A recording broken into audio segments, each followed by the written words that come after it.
What is going on, guys? Today I bring you round 3 of Open San Sebastian, a tournament that I played in Spain. So this round I got paired up against the higher rated opponent, Daniel Garmendia, with 1883 elo. And yeah, I had the black pieces. Let's see how my opponent started the game. He started with e4 and I went for e6. The French defense, as you guys saw in round 1 of this tournament, I've said that I played this against e4 for this tournament, and I'm quite happy with the outcome of the French. So let's see how this game went. So my opponent went d4, I went d5, and now knight d2. So we have the Tarash variation, and actually a funny story. I got super lucky with the Tarash here because, you know, I prepared the French for this tournament, but it wasn't really well prepared. I basically spent 4 days maybe, and I was a completely noob with the French, so I didn't know much. And in 4 days you can only look at so much. So yeah. And before the game, some hours before the game, I would say 2 hours before the game, I was expecting e4 by my opponent because he had some games online, but he didn't really have games against the French, so I didn't know the variation that he was going for, and I decided, okay, I'm gonna pick one variation, and if it is that variation, good, I'm lucky, and if it's not that variation, oh well, I'll have to come up with something. So here he actually played the rush that I prepared, and I was very wow, that's so lucky. So yeah, I went c5 here. My opponent took on d5. I took with the queen. Knight f3, takes on d4, bishop c4, and queen d7. This is a pretty common line. It's one of the main lines of this position. So I'm going pretty much fast on this couple of moves because this is theory. Knight b3. Knight c6, and the thing is that I'm lucky that I studied the Tarrasch 2 hours before the game, because if I didn't study it, I wouldn't know anything of this, and I would probably come up with something way worse than the main lines, and yeah, that would be unfortunate. So yeah, knight c6. Here my opponent took on d4. I took with the knight, and here my opponent surprised me with queen takes d4, and I didn't look at this because it's just an endgame, right? Takes, and yeah, I didn't look at this because, okay, I just come up with something because this is it's just a queenless middle game, right? So yeah, so here I started thinking for the first time in the game, and I was looking at just the position, and you can see that white is has to be slightly better because he already has 2 pieces developed. Although you know, it's hard to say that these pieces are well placed. The bishop, okay, maybe can go to b5 if I let him. The knight also might go to b5. So here I think the logical move would be either the bishop d7 or a6. And I decided to go for a6. The reason I went for a6 was that after something like b5, bishop e7, I think my bishop would be better placed than on d7. So that's what I did. But here my opponent, I think, played a good move, bishop e2, kind of anticipating b5, and also preparing bishop f3 to contest this diagonal. So, you know, in hindsight, the next time I play this variation, probably bishop d7 would be slightly better because I'm developing a piece, you know. So yeah, bishop e2, and here I thought, okay, my rook is probably gonna be on b8 to guard this pawn on b7, and he's gonna have pressure on b7. So here I thought, okay, I'm gonna put the bishop on d6 because let's say I do a normal move like knight f6, bishop f4 here already is very uncomfortable for me because in the future I won't be able to put my rook on b8, and also the bishop will have to maybe go to e7 or c5, and I didn't like allowing this, although it's completely fine. So yeah, I went bishop d6, developing a piece, you know, and covering this diagonal, which I think will be important. Here my opponent went castles, and I went knight f6.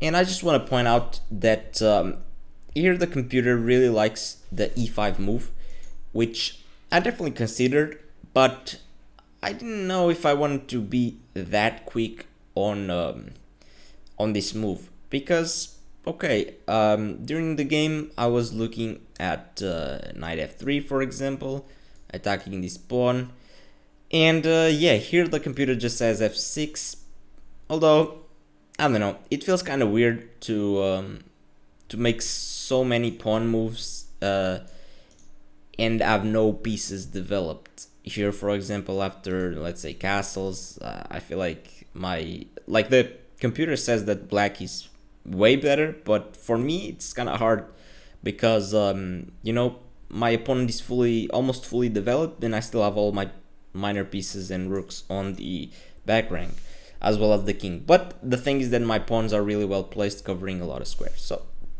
yeah, also knight b3, with the idea of maybe in the future going knight a5, pressuring b7, can also be a little bit annoying. But yeah, e5 was very important because with e5 I can quickly just play maybe just bishop e6 and develop my pieces. But I wasn't sure that when to play e5, so I decided to wait a bit and develop the rest of my pieces without committing to e5. But okay, this is slightly worse, but yeah, it's still fine. Here my opponent played rook d1, which is a good move. It's kind of annoying because of course of this pin, and the bishop is unprotected. And here, you know, I thought about bishop c5, I thought about bishop c7, and I thought about king e7. I decided to play king e7 because I'm defending the bishop, and I'm also one step closer to finishing the development. And okay, the king is in the middle, but I don't think there's much to worry about in this position without queens on the board. So yeah, here my opponent went bishop f3, which is very logical, trying to put pressure on b7. And here I played rook b8, which is a very big mistake actually. And I want you guys to pause the video and try to find the correct move to punish this rook b8, which I feel like it's kind of hard to see in a game. So yeah, the move to punish this is the move rook e1, which actually feels kind of weird to play rook e1 because you just moved the rook to d1, now you're moving the rook to e1. But here like white has a threat, which is kind of annoying. Let's say you play a normal move like rook d8 here, for example, you're already losing after knight f5 check. And like you might say, but what is the problem? I just play rook f8, king f8, excuse me. But now knight takes d6, and you know, rook takes d6, bishop f4. Yeah, you're forked, right? So rook d8 is not really working. What else? The thing is that white is threatening knight f5. You might say g6, and kind of g6 is the best move, but yeah, the computer just says that after something like g3 that white is better. But I mean, it's a game, right? I don't think it's that big of an advantage, but it's still, white has some pressures. White is gonna you know, put maybe a bishop on g5 or h6 and bring the last rook into the game, and I still have problems developing my piece. But thankfully for me, my opponent, and here, okay, the computer still, instead of rook b8, just screams, okay, just play e5. And here makes a little bit more sense because there's no knight f5, right? Knight f5, I just take with a bishop. So okay, like there were some weird things that I was trying to figure out, like bishop b7, like if you take the bishop here, knight f5, but here just king e6, and yeah, if you take, for example, here just rook h d8, it's a problem. Of course you can't take with the rook because the knight is hanging. Knight g7, check, just king d7, and there's nothing going on. Knight f5 again, knight e8. But yeah, it's kind of weird. So yeah, e5 again was the move to be played, but I played rook b8, which I thought was logical. Here my opponent didn't find the rook e1, he just played c4, and yeah, I mean, c4 makes sense. He's kind of gaining space on the queen side, and also, you know, not. I mean, I was never threatening b5 because of knight c6 check, but here, okay, I was under some pressure. Here I decided to play e5 finally. Still a good move, still a move that I needed to play, and I still am in time to have a fine position. So e5, knight b3. Computer likes knight c2 more, but it's kind of hard to tell why. Also funny that the best move here is rook e1. Just this idea of utilizing the pin, it's very funny. But just rook d8 and black is fine. So yeah, here after e5 my opponent went knight b3, which is very logical, just threatening to go c5, or maybe not. Here I thought that c5 was a big threat, and apparently it is not. What I calculated was, I played b6 by the way, but I was trying to make bishop e6 work, which is the best move according to the engine. But I didn't like c5 because it just looks like I'm losing a piece. What I was calculating was bishop takes b3, attacking the rook, but the thing is that here white takes the bishop with check, and after, you know, just king d7, he takes the bishop and he's winning, he's up a piece. But here apparently the engine says just bishop c7 and you're fine. Okay, I guess I'm fine. I didn't really see this idea of going back with the bishop, to be honest, but yeah, it kind of makes sense. Although, you know, c6 here, e4, yeah, this is messy. It's very messy. So yeah, I decided to go b6 to stop c5, and it's funny that I got it all wrong, because like now c5 is actually a good move, and it's way better for white. c5 here I was just intending to take, honestly, with the pawn, I think.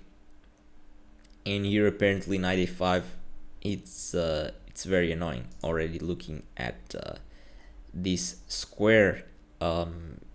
Bishop d7 doesn't help. Knight c4 here, attacking the bishop, and yeah, this is already very uncomfortable. Bishop c7 here, bishop e3. I'm under a lot of pressure for sure. Okay, if I take with the bishop, probably it's better, because now white takes with the knight, I take with the pawn, and bishop e3. This is still very unpleasant, honestly, although, like, yeah, my king is in the middle of the board, and I'm up a pawn, but it's tough with the bishop pair, open position, my king in the middle, my rook still on h8. My rook kind of well placed on b2, but kind of loose as well. It's a mess, but fortunately for me, my opponent didn't see c5, or didn't see the strength of c5, because definitely it's not a hard move to see that it's playable, but is it good, is it not? That's the real question. So yeah, my opponent developed the bishop to e3, which I think is way more logical, just trying to develop the rest of the pieces. Here I played bishop e6, and my opponent played rook ac1. I played rook hc8, and the position is it's completely equal. I mean, the computer, the stockfish gives very slight edge to black, but I mean, it's completely equal.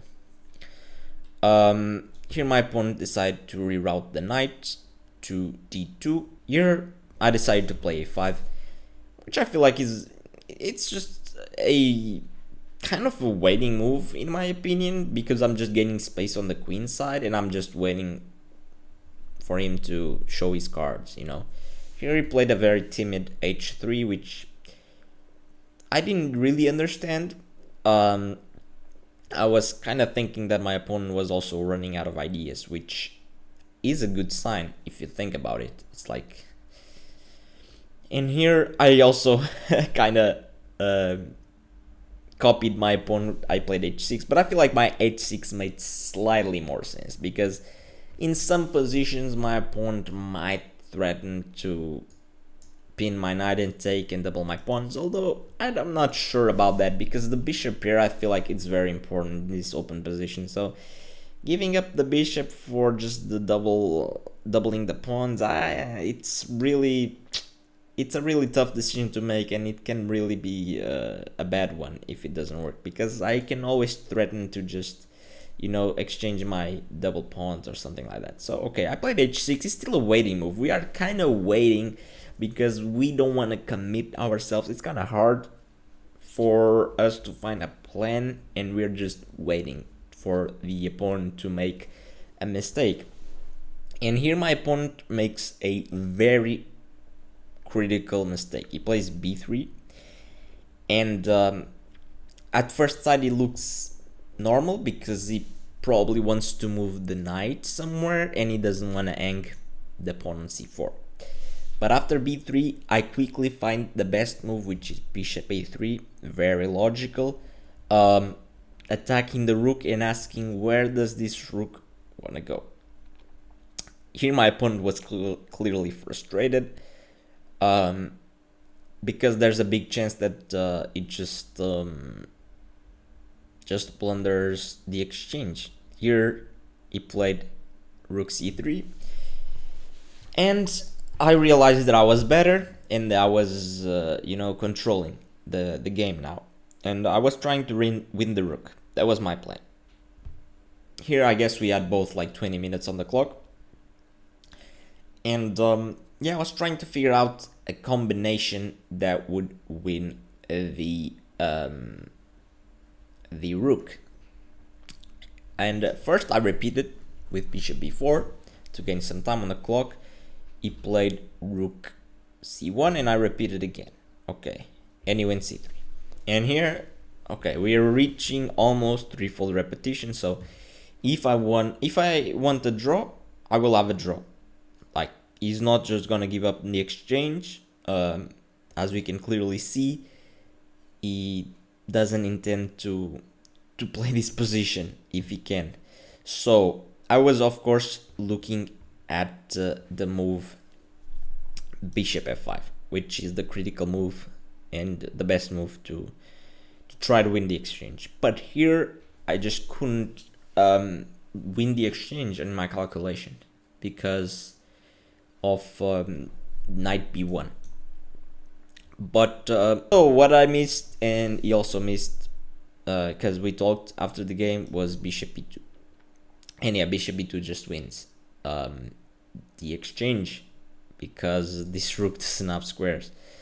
It was this little detail of, instead of going b4, going bishop b2, and now it kind of works because the rook doesn't have squares. And here, kind of crazy that the engine only gives a slight advantage to black, and as you can see, gives minus 0.6 after bishop c1, bishop takes c3, knight takes c3. And yeah, it's kind of crazy that this is only minus 0.8, 0.7.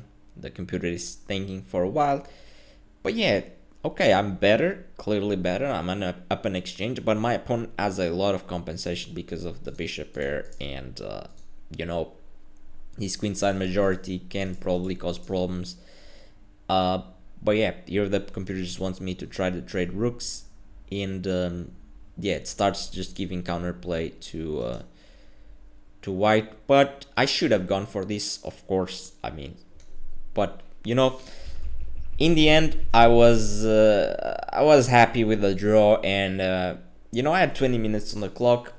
I could force threefold repetition, so I should probably try to look deeper and try to actually win the rook. But I spent like 2 minutes on the clock, and I was like, okay, I got a draw with black pieces against the higher rated opponent. Sure, let's repeat, and we agree to a draw here, threefold repetition. But yeah, it's the wrong mentality to have, but I have to be honest with you guys, like, I still play with a lot of nerves, and I'm kind of scared of